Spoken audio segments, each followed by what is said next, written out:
Hello, my name is Zachary Grant. I'm the manager and director of the Sustainable Student Farm at the University of Illinois Urbana campus.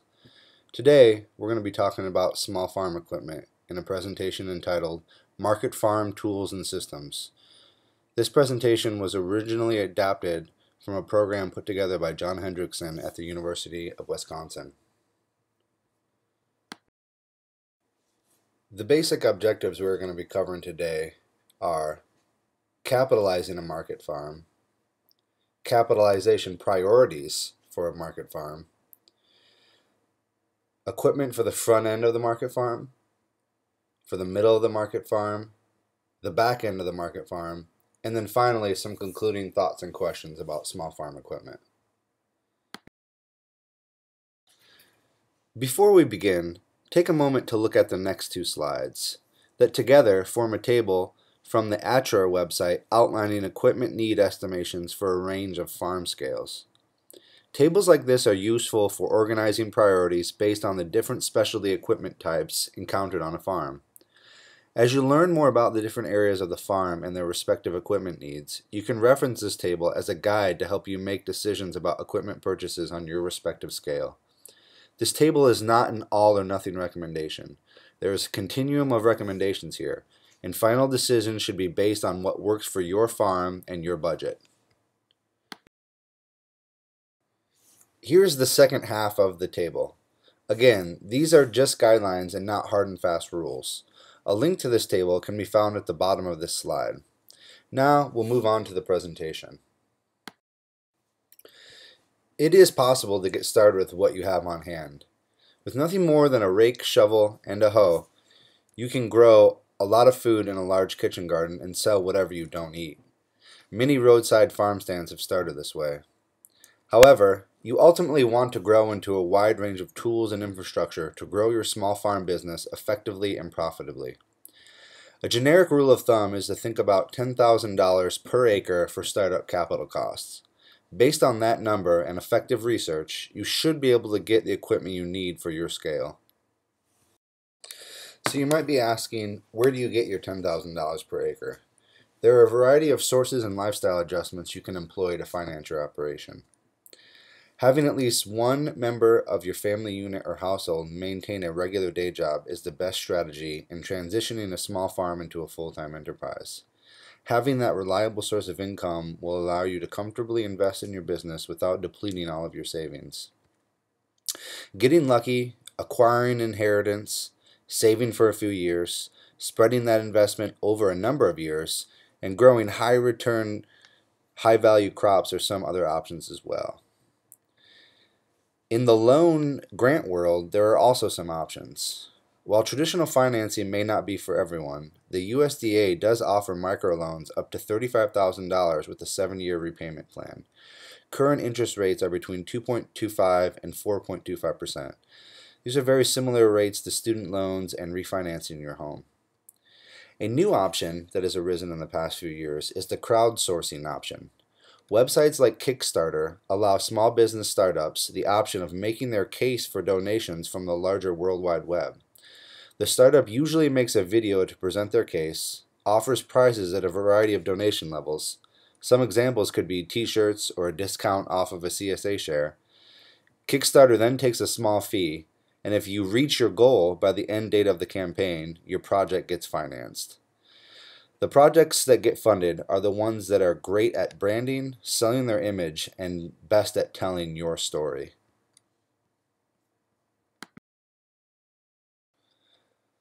Setting goals and priorities for how your business will grow is a great framework for making decisions about what equipment to purchase and when.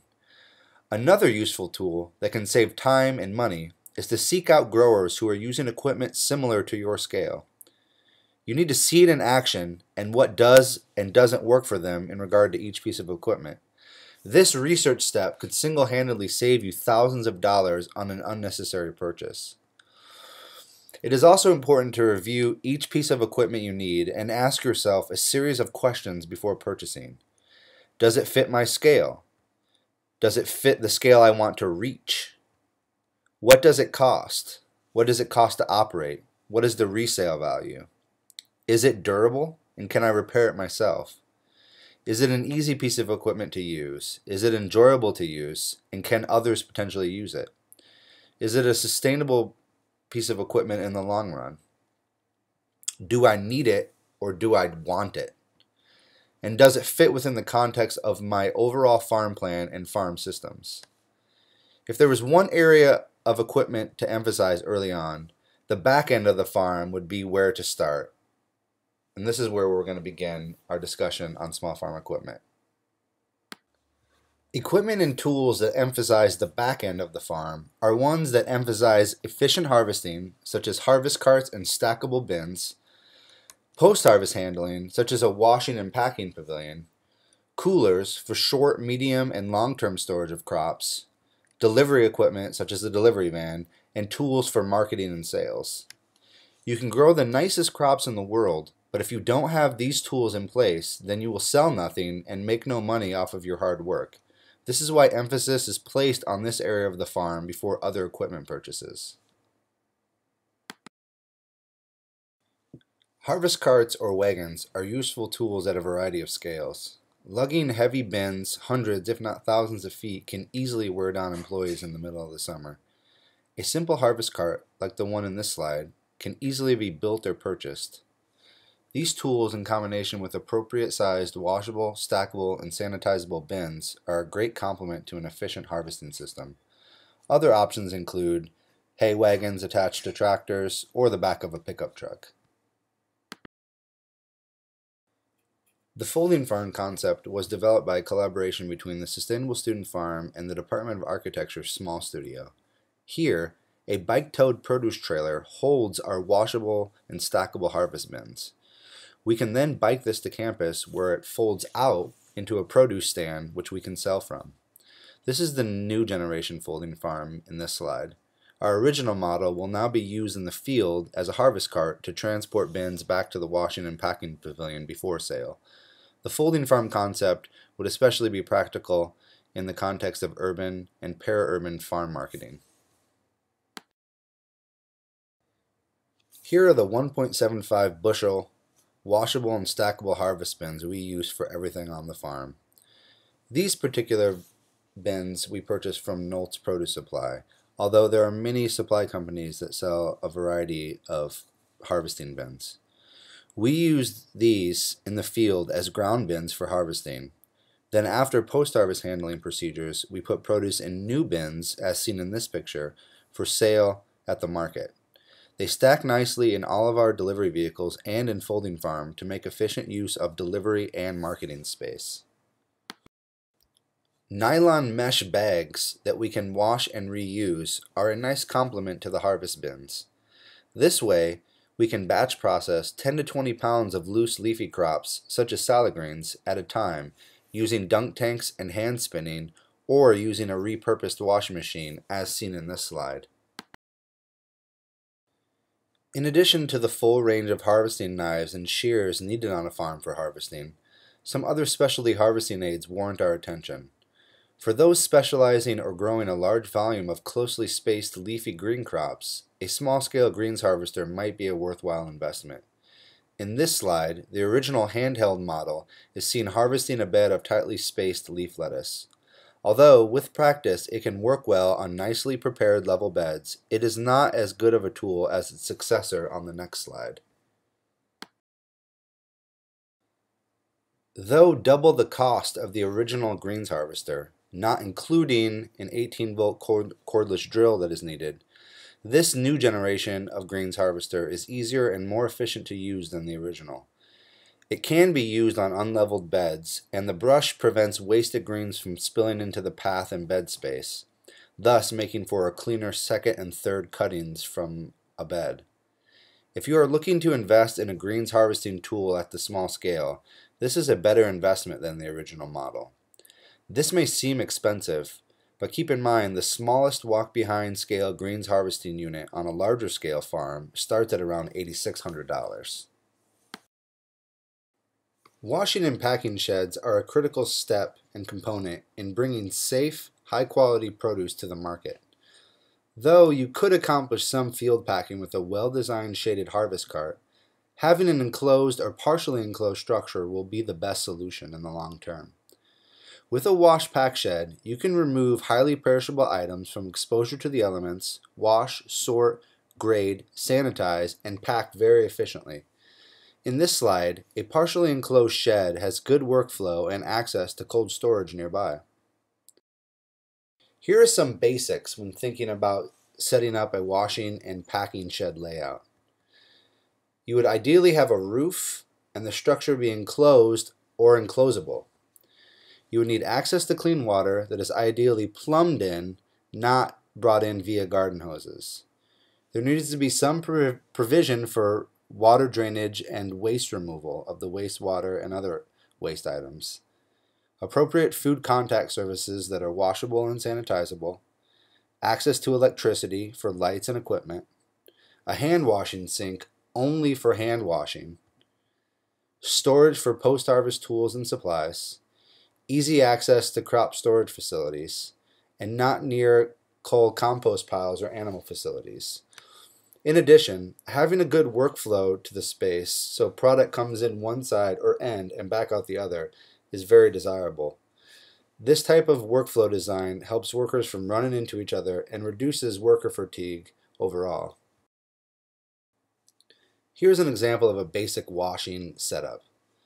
This could be set up in a field easily before investment in a more permanent washing and packing structure. This area is still exposed to the elements and would likely need some sort of drop-down sides attached to it to pass a GAP audit.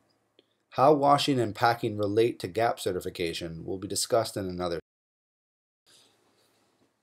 Here is another very basic wash shed design, but a slightly more built structure.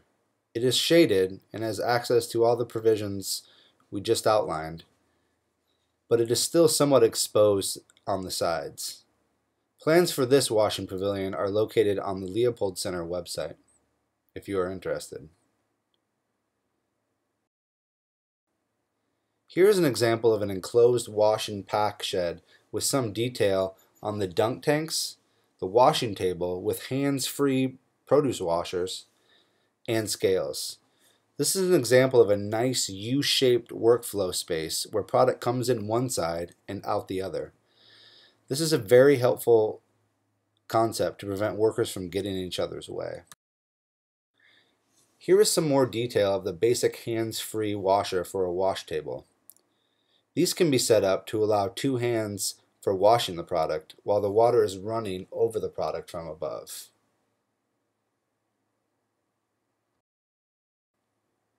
Here is the inside of the Student Farms washing and packing pavilion.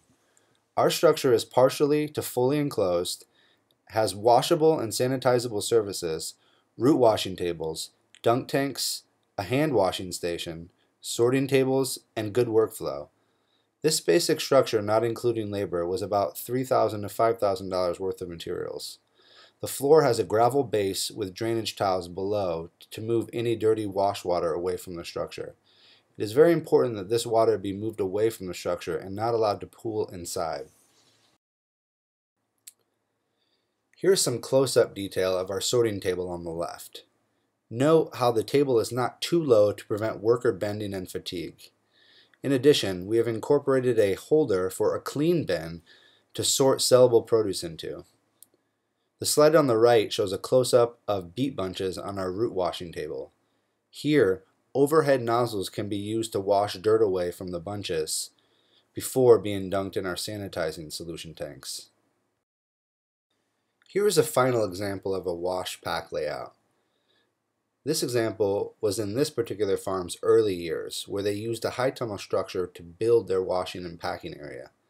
The thing I like most about this structure is that there is some contingency for potentially adding heat and or year-round washing and packing. Otherwise, packing early and late in the season can be very uncomfortable for workers. On the larger scale farms, having a totally enclosed, heated structure with access to walk-in coolers is the ultimate goal. These type of facilities can be very expensive though, but these would be required if moving large volumes for wholesale accounts. Walk-in coolers are another area of consideration. It is critical to get produce temperature down as soon as it is harvested.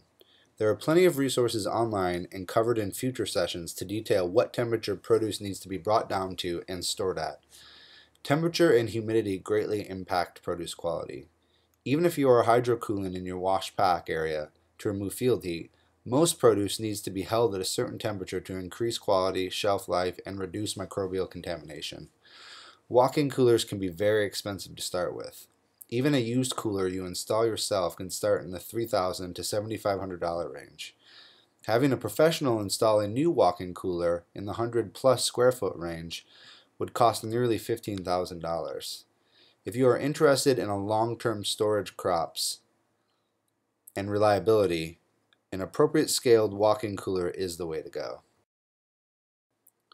To start with, most small-scale growers might want to think about the new CoolBot technology and build their own small cooling room. These CoolBots cost about $300. This is not including the air conditioning unit or the insulated room you need to build. These devices override a stand-up window unit AC shut-off switch in the low 60-degree temperature range. It can then be used to drive these temperatures in a well-insulated room down to 33 to 40 degrees Fahrenheit. The CoolBots do not control humidity, and rooms are vulnerable to wide temperature swings with the opening and closing of the door. They are great options for small growers and as a secondary cooler for other growers. Here is a case study of a grower spending $1,700 total for a 132 square foot cool room. She can get this room down to about 36 degrees Fahrenheit, which is good for holding most vegetables in the short-term storage range. To get the temperatures lower, the floors would probably need to be insulated better and door openings would have to be limited. She reported a $700 annual operating cost with this room, which is much lower than a smaller conventional walk-in cooler she used to use. As you scale up, there are some washing and packing pieces of equipment that start to make more sense. A wash line / brush washer is the standard in the apple packing industry, but is also used in pepper and tomato grading and sorting. Here, produce is added to a conveyor at one end, where it is lightly washed, sponge dried, and or dry brush cleaned before coming out onto a rotating sorting table.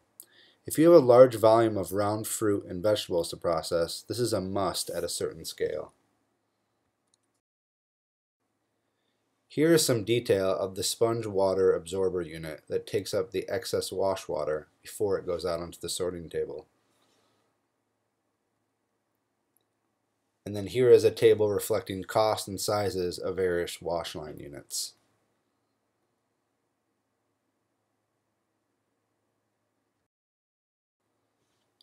Barrel washers are common in the 5 to 10+ acre farms where a lot of root crops are grown.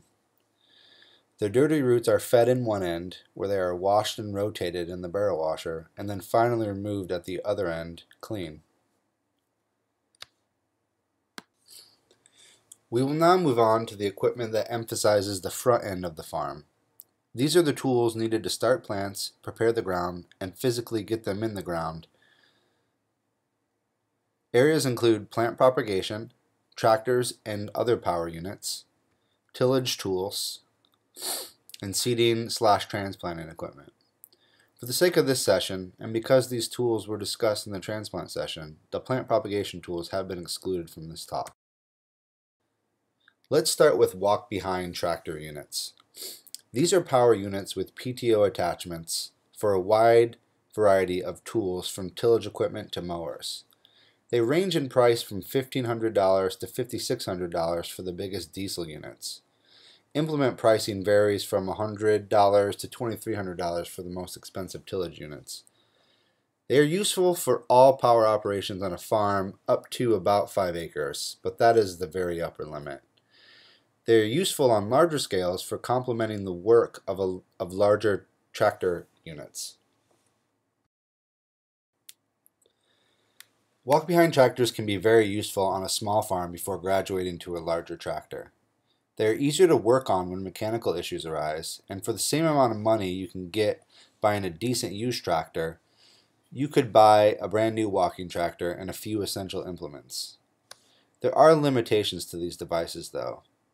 Though a full range of tools are available for walking tractors, some of these tools aren't as effective or efficient in terms of labor hours as their larger tractor equivalents.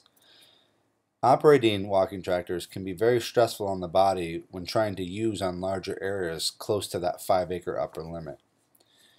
Even though you can get more for less than purchasing a decent tractor to start with, the best walking tractors and implements can be very costly. There's also not quite the range of used implements available for walk-behind tractors as can be found for larger tractor units. It is prudent to think about your upper scale you plan to expand into when considering investing in a walking tractor in the short term. At some point, most growers will find themselves purchasing, at the very least, a small cultivating tractor, if not larger tractors. Here are some basic guidelines and advice. Consider new versus used. When it comes to price, used is cheaper, but factor in your own mechanical knowledge, ability, and time, and the availability of parts and service for a used tractor. Some features to look for in a tractor are wide front and high clearance for specialty crops, 30 to 60 horsepower or more as a minimum for power, a 3-point hitch, considering the category 1 or 2 for different size implements, as well as quick hitch adapters, PTO and live hydraulics for different types of implements, power steering, safety features, a creeper gear or hydrostatic drive for pulling a transplanter unit slow enough to get the plants in the ground. And some different implements you could purchase would be things like rotavators, field cultivators, mowers, chisel plows, front-end loaders, discs, plastic mulch layers, transplanters, sprayers, harvesters, and bed shapers.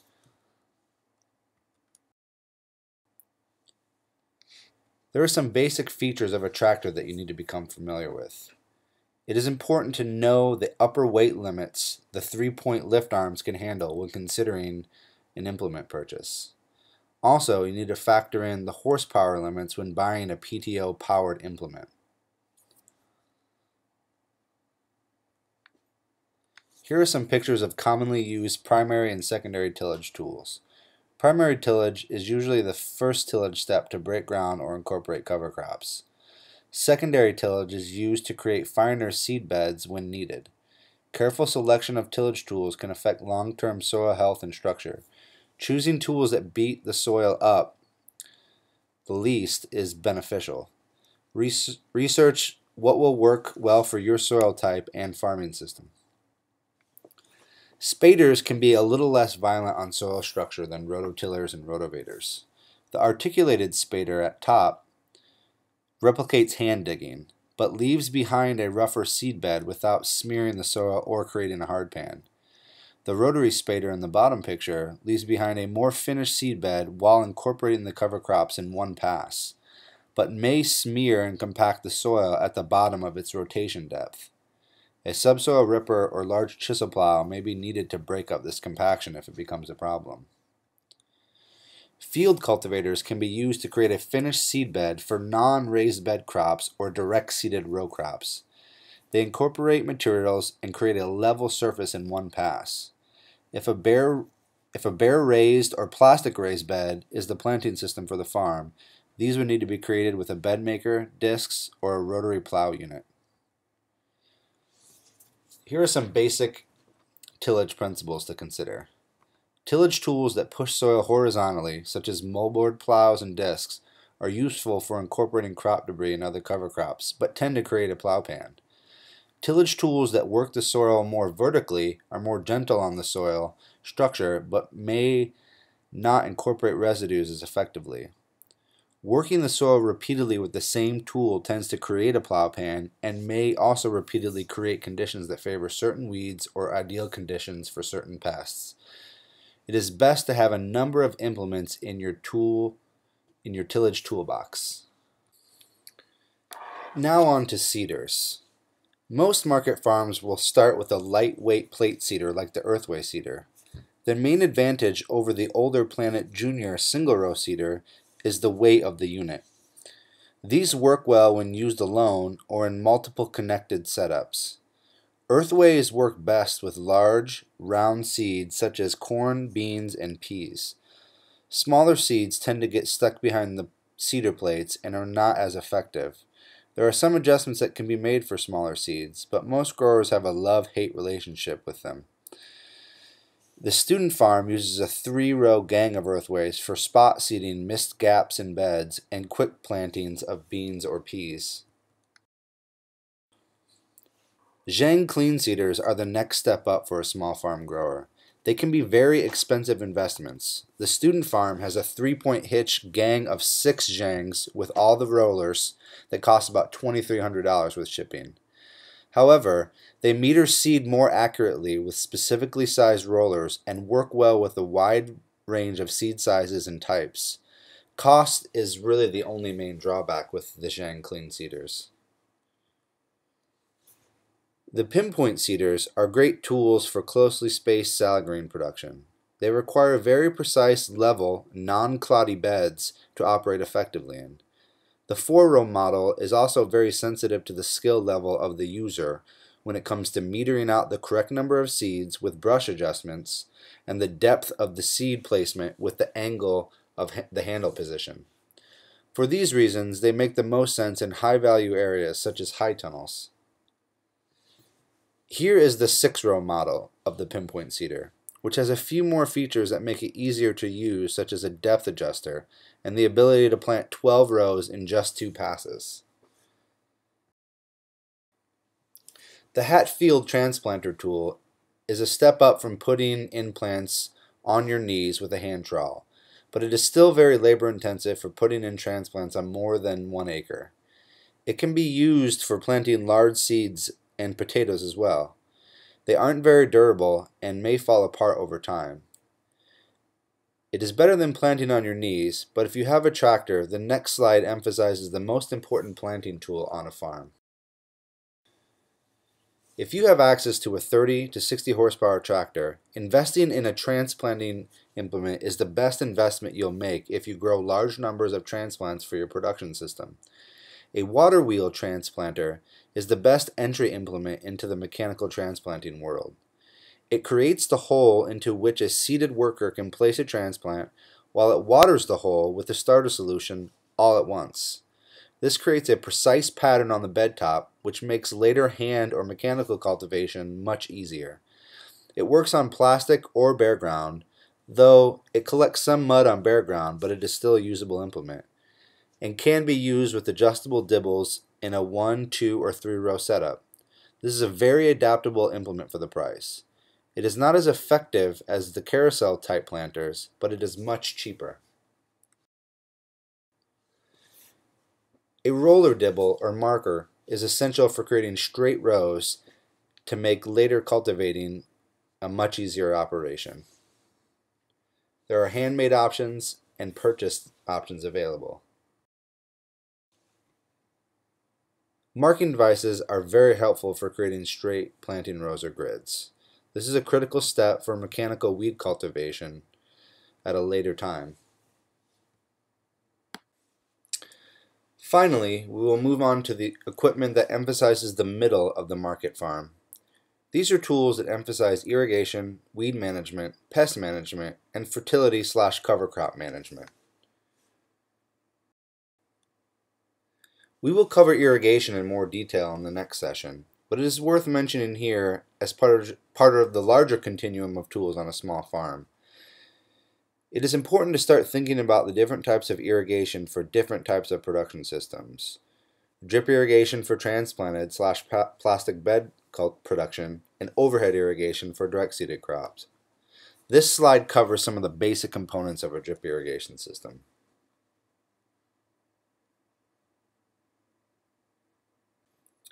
Most small farms will start with an assortment of hand tools used for weed cultivation.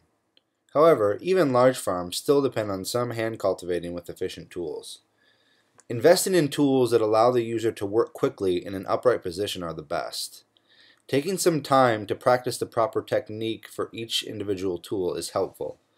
I also want to emphasize that these tools work best when attacking weeds at the thread to first true leaf stage. Beyond that, it is very labor intensive to use hand tools for weed cultivation. Get weeds early and often should be your mantra. Wheel hoes, alone or in combination, are very effective in attacking weeds in path spaces and between rows of widely spaced crops. These can eliminate weeds beyond the first true leaf stage, but are best used and easier on the tool and operator when weeds are young. There are a variety of wheel hoe options for purchase and kits for building your own. Tractor-mounted cultivators start to become necessary in combination with hand weeding tools at the 1 acre plus scale. Below driver or behind the tractor toolbars are available for a variety of tractors. This slide emphasizes some basic attachments that you can get for tractor-mounted cultivators.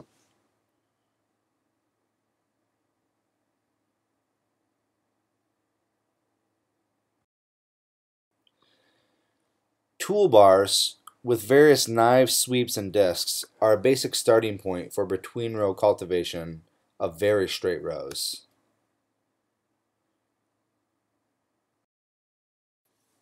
S-tine cultivators can be used for widely spaced blind cultivation, which is cultivating over crops without the worry of accidentally hitting a crop. They usually consist of 2 or more toolbars with a variety of points or shovel attachments. These are not for close or precise cultivation. However, these are widely available at local farm stores like Farm and Fleet. Tine weeders are lightweight, adjustable, and flexible tines in multiple rows used to blindly cultivate established crops or for stale seed bed preparation. They are best used on weeds when they are very, very small, preferably in the thread stage, which is at the first sign of weed emergence. Basket weeders are usually below driver-mounted implements for precisely spaced rows. They control weeds up to the first true leaf stage the best. They eliminate weeds between the row entirely except for a small strip on either side of the row, which can be managed with hand tools or another precision cultivating device.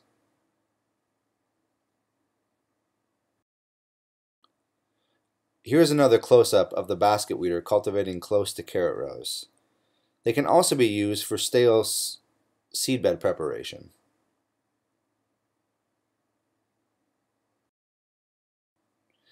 Finger weeders are belly-mounted cultivators that can cultivate in row for crops with strong established stems. It still requires relatively small weeds and is not very effective on rocky or crusted soil.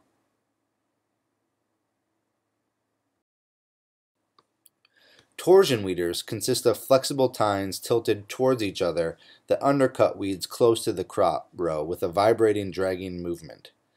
Because of its simple design, torsion weeders are relatively inexpensive.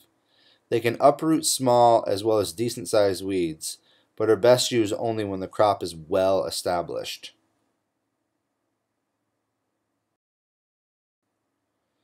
Spring hoes are flat blades about 16 inches long. They are more aggressive than torsion weeders, traveling perpendicular to the soil surface and stirring soil just below ground alongside the root zone. The 12-inch spider wheel has staggered curved teeth and is ground driven. Pairs of spiders can be angled to pull soil away from the row or throw it back. Aggressive, rapid cultivation of straight rows is possible, even on stony soils. These tools are often used in tandem or with torsion weeders from the previous slide. It is important to take a moment to discuss timing, as it is critical with weed cultivation, particularly in clay soils. This timing is regardless of the method, either hand or mechanical. Weeds are easiest to control when they are young and undeveloped. Soil should not be cultivated when too wet or too dry. The former is more difficult to time in the spring when cultivation is needed the most. Not only does soil moisture affect if you can get in a field or not, but if it rains immediately after a cultivation, then weeds might recover and regrow. So timing is critical. Clay soils tend to hold more moisture, so adding organic matter to improve drainage is critical.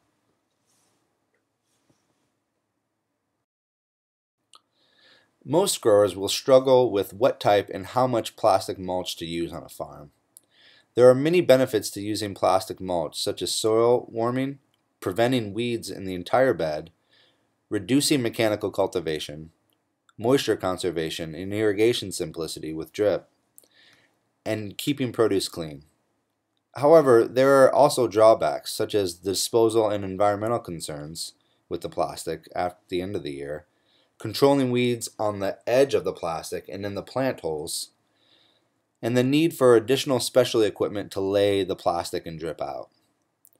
There are biodegradable plant-based plastics, but they can be 3 times the cost and are not as durable or easy to lay out with traditional plastic mulch laying equipment. Round bale mulching is a low-tech way to mulch larger areas between widely spaced crops and on top of garlic beds. It can beautify the farm, add organic matter to the soil, and prevent erosion of soil between rows. However, round bales are heavy. You need to have a steady supply, and they need to be placed close to the field edges for access. If you're going to use this system, you need to try to avoid weedy hay or excessively moldy hay.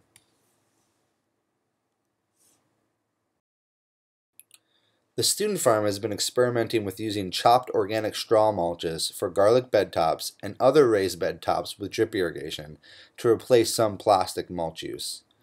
We are currently using a small manure spreader with extended sides and slow speeds on the tractor to attain a thick layer on the bed tops. We are looking to make our own bales and grind them with a bale grinder that can shoot the mulch precisely where we want it. This holds promise for labor efficiency with organic mulch use. The major drawbacks are the additional cost of equipment for this system and the cooling effect organic mulches can have on soil. This is most worrisome for use with warm season crops like tomatoes. We are also using this manure spreader for applying compost and making small static compost piles on the farm. For cover crop seeding, it is critical to have, at the very least, a broadcast seeder and a tine weeder to slightly incorporate the seed. Cover crops are more effectively planted with a grain drill or feed plot drill. This allows seed to be covered for good soil seed contact and better germination. A good broadcaster, whether hand-powered or wheel-driven, can double as a conventional fertilizer applicator as well. A flail mower is the preferred mower for mowing cover crops prior to incorporation, and the field cultivator or rotary spader are the preferred incorporation tools prior to planting. Both conventional farms and organic farms will have the need for sprayers on a variety of scales to apply products. Backpack hand pump, electric, and gas-powered sprayers are the entry-level setups. Though low in cost, they are not effective at applying products evenly over larger areas. 15 to 30 gallon small tank sprayers powered by 12-volt batteries can be mounted on four-wheelers or utility vehicles. There are also small pull-behind or 3-point hinge mounted boom sprayers that may be appropriate for larger acreages of low-growing vegetable crops.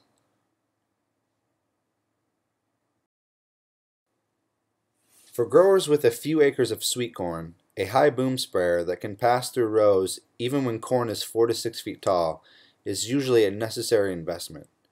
For orchards and vineyards, an air blast sprayer, either a pull-behind or 3-point hitch mounted model, becomes a necessity as plants become large enough that spray penetration into the plant canopy requires air as an additional carrier. It's difficult and time-consuming to treat lots of trees effectively with a hand sprayer, and applicator exposure is also a concern. Some other stuff that is useful for managing a farm in the non-traditional tool category would be things like computer programs such as Excel, QuickBooks, and Egg Squared for managing farm finances and production, headlamps for early evening work, quality rain gear and boots should not be underestimated, ear protection for banging metal to operating diesel tractors, Quikrete and other concrete products for small projects, and the use of off-farm consultants in the form of accountants, lawyers, tax preparers, and other specialty consultants. The study this presentation was created from noted some interesting trends, most notably that equipment investment per acre, when averaged, was relatively similar across the different size farm categories. This ranged between $7,500 to $12,000, with the average being just shy of $10,000 per acre. An interesting ratio to track over time is the gross sales of your farm to the capital investment. In other words, the capacity or efficiency of your farm's tools, equipment, and facilities to generate income. This can lead to a more careful analysis of return on investment. This slide emphasizes or summarizes the $10,000 per acre capitalization rule.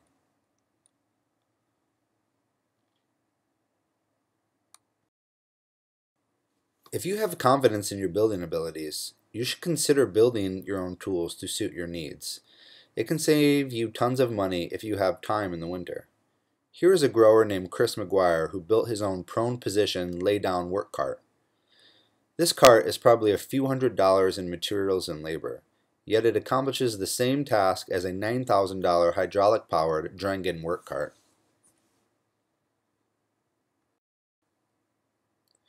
Some concluding thoughts. It is important to think carefully about the best scale for your operation. Set goals and create a capitalization budget. Be cautious but not timid when it comes to purchasing equipment from others. It is important to learn from others. Visit as many farms as you can. You need to start small, be realistic, and enjoy the work. Always consider how each investment is meant to contribute to your business and its success. And always remember that tools are no better than the person using them, so training is important.